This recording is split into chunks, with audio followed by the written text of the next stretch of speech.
Hello, everyone, and welcome to another episode of the Joseph Ryder Anderson podcast. Today, we are going to be talking about one of my absolute favorite Union Arena decks, and that is the Code Geass Purple deck. So this deck has a lot of attention on it for being such a strong deck. When it came out, I play tested it a little early, and it was clear to me that this deck was unlike anything we had seen in the game up to that point. Whether or not Blue JJK or Code Geass Purple is top deck, I think there's many different decks that are strong and top tier 1 and can contend with either of these decks, but my best guess would be the top deck is either one of those two, which is Blue JJK or Purple Code Geass. Just very strong decks. And Purple Code Geass is one of the few decks that actually does decently well against Blue JJK. So Blue JJK isn't really a big deal for this deck, especially since you have so many strong when played effects that makes Blue JJK not a huge fan of having to send cards back to the hand. So this deck is just really strong. I have played it quite a bit. Competitively, though, I've played it a lot in testing. I sort of use this as one of the gold standards to test a new deck idea against. But competitively, I think I've only taken it to 3 different tournaments, and of those 3, I went undefeated twice. So definitely a strong deck. We're going to be taking a look at my most current build. I did share this to my Twitter feed as a deck that I recently went undefeated at a tournament with. But we're also going to look at some other card choices beyond this deck that could be interesting, and also from decks I've used, different versions of the deck. And then we're also lastly going to look at some of the top matchups beyond Blue JJK that we talked about to go over how they fare. So, as usual, we're going to go over every single card in this deck. Now starting with 0 cost Colin. Not a lot of to talk about here. She's just a standard get trigger 0 cost raid target character, but she is noteworthy because you are going to be using her most frequently to raid onto with either your Gurren forced block or your Gurren that removes. Of the two, the Gurren forced block is stronger, and that's why there's 4 in this deck and only 3 of the one that sidelines a 3000 BP character or less. Moving on, we have C2. So C2 in some ways is like I love her, hate her kind of card because she is super helpful to this deck to help you reach those higher energy thresholds. This deck needs 5 energy on the energy line to be most effective, and C2 helps you get there, but at the cost of losing her. So what most people do in this deck is they exert her or switch to resting. They switch her to resting and then raid over her with the Gawain. That's probably the most effective way to use her. So you might switch her to resting, reach that 5 energy cost, raid your Colin 0 cost, and then raid your C2. That's a very common combo with this deck to do and can be very strong when you pull it off. Then we have the 0 cost character. So 0 counts as Lelouch, which is important to this deck mostly because your Gurren and your force block Gurren only works if you have Lelouch on the field. So having your 0 cost Lelouch is an easy way to do that. And then your power of absolute obedience restands an action point when you have a Lelouch on field. As well as 0 can be a great raid target for your Gawain, because Gawain can raid over either C2 or Lelouch, and that's one of the reasons why Gawain is so effective. You just have a ton of raid targets for Gawain, so odds are really good that you're going to get Gawain onto the field when you pull him off of a life trigger, or even if you just have him in your hand. So with 0, I often use 0 as an early game aggressor. He is a Lelouch character, so there is some reasoning to keep him on the energy line, so you just have that name on the field to unlock some of your more powerful effects. But I would not be worried about pushing him forward, as you do have plenty of Lelouch characters in this deck apart from your 0. So he's a great early game attacker if you need him. Either him or Colin will work. I think that Colin, you could make the argument either way. Colin is more effective for your Gurren raid, and then 0 is effective because of having that name. So how you choose to promote them and attack early on is going to depend on what you think you can stand to go without. Again, because when you promote to the front line, there's some pretty good chances and odds that you're going to lose that character. So just think about your hand and think about your plays and what you're most likely to get off. Moving on to Colin. 1 cost Colin is a super strong card. She's a purple trigger and a great card to have a purple trigger on because you're going to want to run as many of her as possible. During your turn, she boosts to 3000 BP if you have Lelouch on the field. So again, another reason to have Lelouch on the field. I think one thing to keep in mind with Colin is that it's her effect only works during your turn. This is not something that's going to be able to be used as a defensive strategy. It's just an offensive play that she boosts to 3,000 BP. That's still super strong for a 1-cost character. Your other 1-cost character is C2. So most people, when they play this deck, run the 2-cost C2 that lets you draw a card. I've used decks that run her as well, so play with it, see what you like. But in this build, because we only have one other character without a trigger, you actually have room for another character, 4 copies of a character card without a trigger. So C2 fits into that pretty well. She also has a Nullify Impact, which can edge out certain matchups, especially in the mirror match. You can use that to gain advantage over the Gurren Force block. You can use that against a Sakuna to stay in tempo and stay ahead.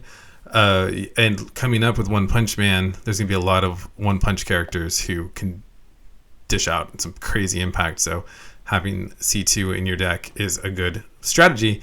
And unlike most Nullify Impact cards, she has a bonus reason to include her, which is the fact that she has a when sidelined effect. So that gives you the ability to draw a card when she's sidelined. So very few Nullify Impact characters have, or at least relatively few, have an added incentive to play them outside of just the fact that they Nullify Impact. But if you can Nullify Impact and also draw a card from it, that's pretty good. So I've always liked C2. I was playing without her for a little bit this one, but I've worked her back in and found the deck works a little better, especially since I like in this deck to promote smaller characters for a while, because this deck really likes to have your opponent play the bigger characters first, because then you can jump in and do a force removal. You have a lot of removal options, so you like to have your opponent have a character, field the big characters first. So in those scenarios, it's nice to use C2 and Colin and maybe even a 0 or whatever as pawns before your opponent starts playing their bigger characters. Now that doesn't mean I'm going to just go ahead and dive into the Gurren Force block, because along those lines, there are occasions when your opponent doesn't field characters to the front line, and in some ways that can kind of feel awkward as a Code Geass Purple character. And all of a sudden you can kind of be like, oh, what do I do? I have these powerful when rated effect characters, but they don't have anything on the board. So what do I do? In those scenarios, I definitely recommend playing your raid characters unrated. So I tested this out at a recent tournament, and it worked really well, where my opponent didn't have any characters on the field. So I just played down 2, even though I could have rated one of them, I played down 2 Gurrens with the sideline 3,000 BP or less. That's the weaker of the 2 Gurrens in my opinion. So I played 2 of those to the front line, just unrated, or raidless as they call it. So you can definitely do that. If your opponent doesn't have any characters to remove, don't be afraid to play those characters raidless, because you can build up some board presence, and you can always use your other removal effects later. So moving on then to the 2 energy gen characters. This deck is really reliant on these 3-cost 2-gen energy characters. I run 4 of the Collins and 2 of the Lelouches, and they're mostly there because of that 2 energy gen. They also do have the active trigger, which everyone knows is handy. In the case of Colin, the main advantage here is you can use her as a raid. You often will.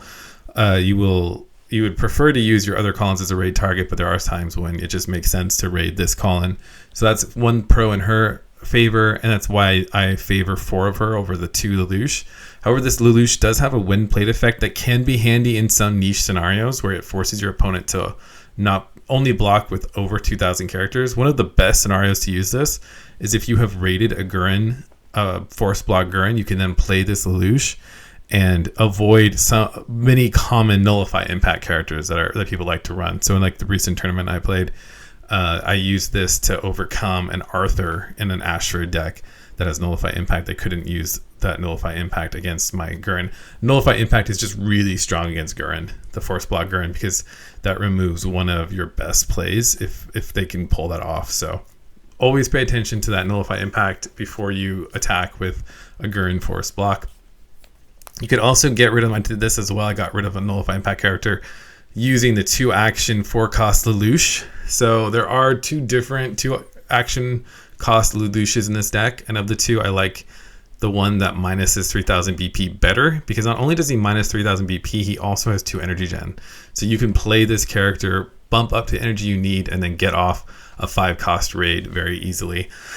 The other one is interesting. Early on, I was running him. He's the one that when you play him, your opponent discards a card, and then when he's sidelined, you draw a couple cards, and then also he can't be blocked by stronger characters. And that's an interesting tech, but ultimately it's just a bit unnecessary in this build. You have just so many strong cards. I find him a bit unnecessary, but you'll have to just play and find out for yourself. Some people love that card.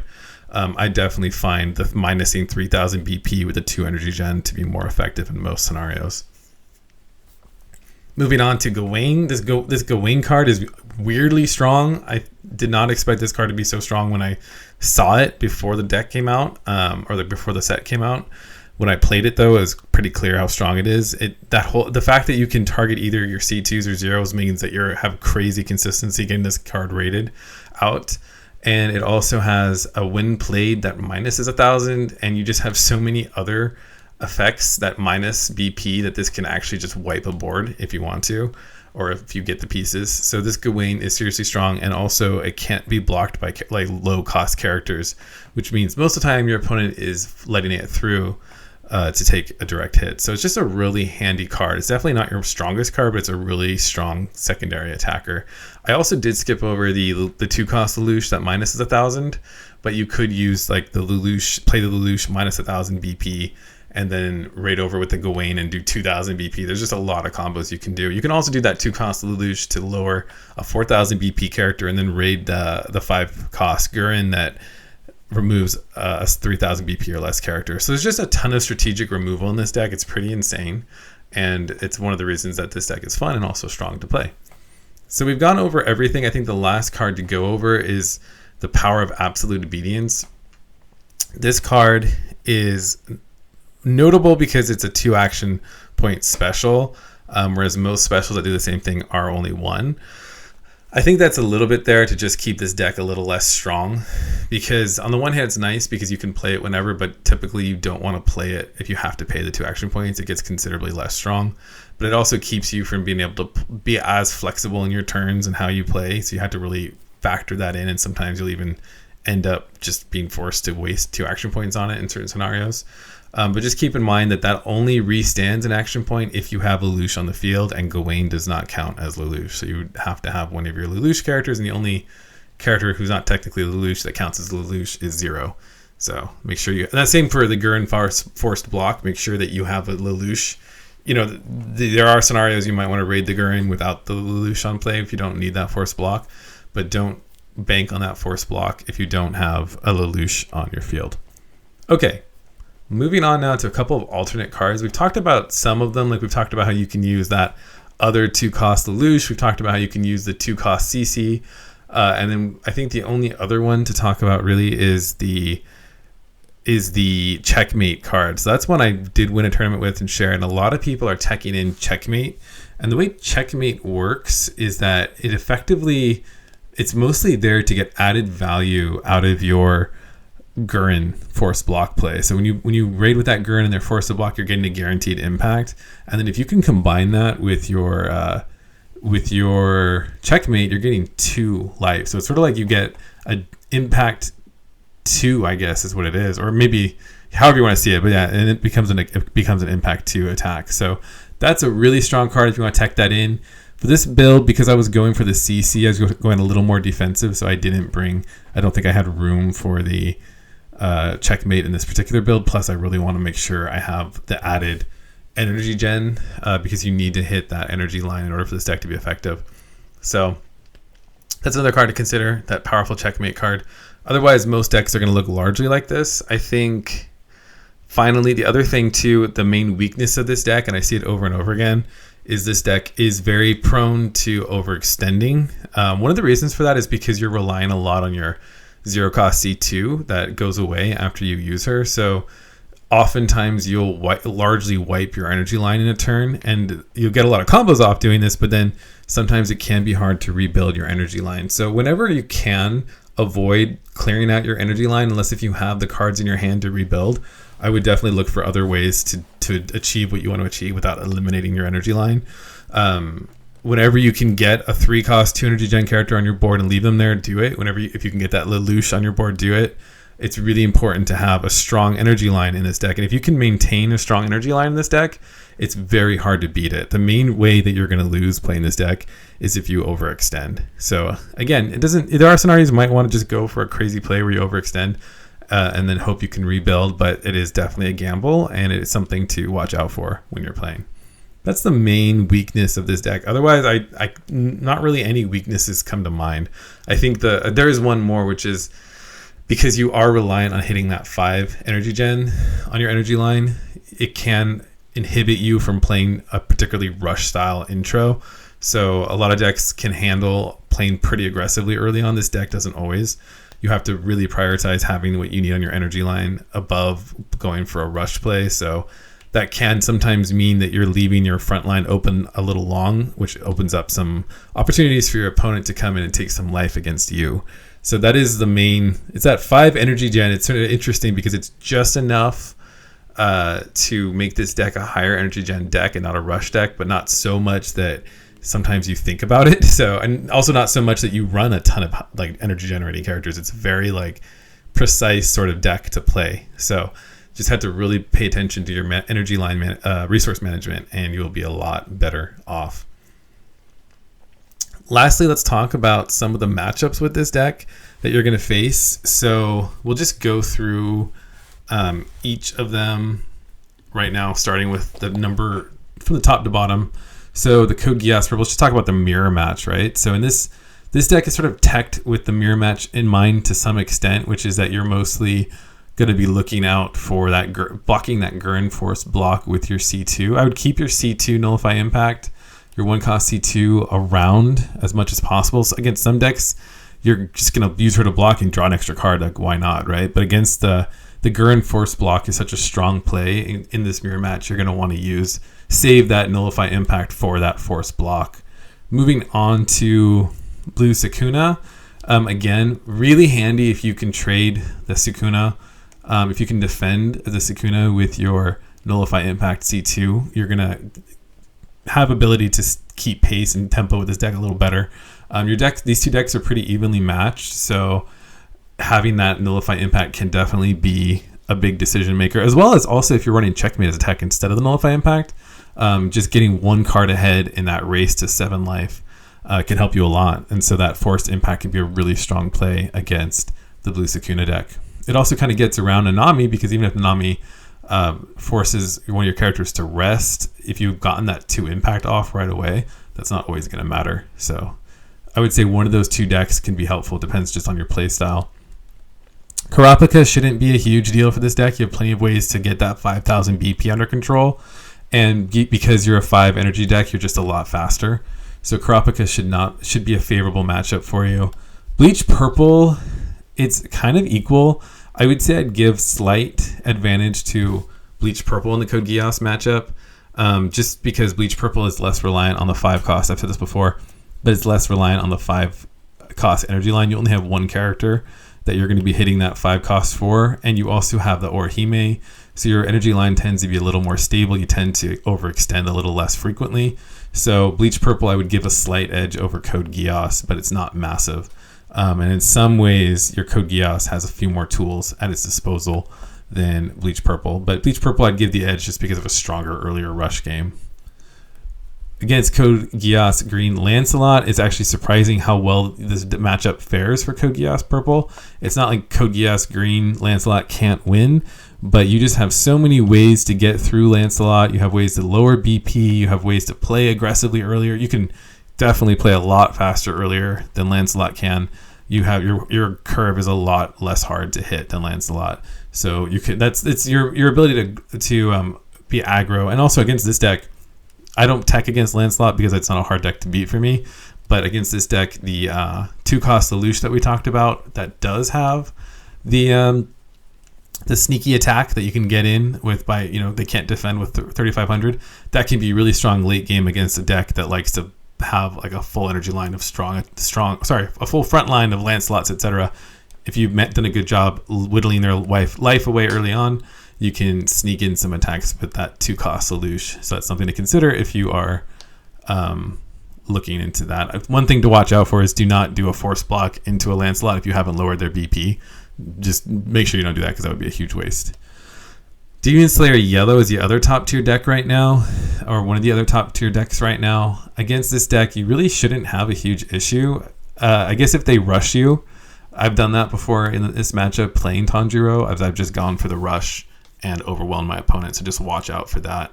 Otherwise, Code Geass Purple is a solid deck and one of the strongest in the Union Arena format, and I hope that this guide helps you play even better. So until next time.